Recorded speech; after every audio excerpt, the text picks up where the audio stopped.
Hey, what's up guys? Meron tayo dito packets mula sa Anchor.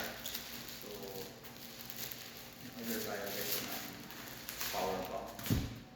Power bank from Anchor. Ibay na to guys. So, tingnan natin ito. Yung Anchor ito muna natin guys. Earbuds. Tagal na mga 2 years na to guys. So, okay pa naman yung sounds niya. So, ito naman tayo ngayon sa battery. The battery. Power bank. So, Anchor power bank. Anong forma nito guys? So, malalaman natin. I just broke up this na. Anchor battery. Power bank. Anchor power bank.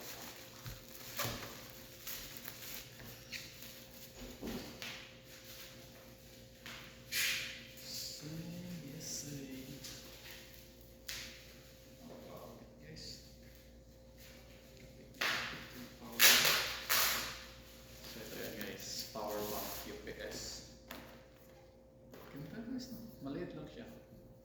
Pwede ito pang travel for Apple, Samsung, and more. Anchor Power Bank. Anchor UPS.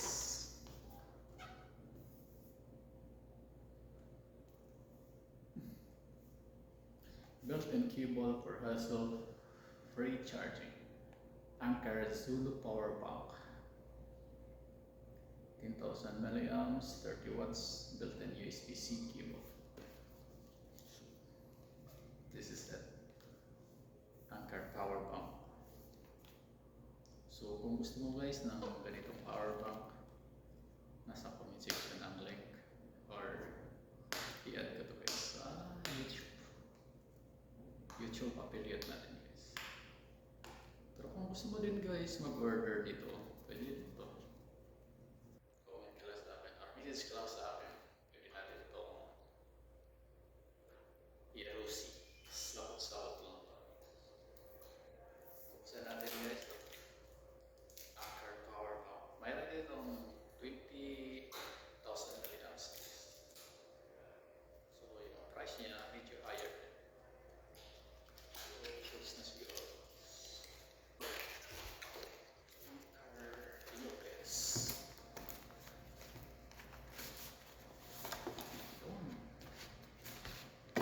Guys, Anchor UPS oil. Ito lang guys.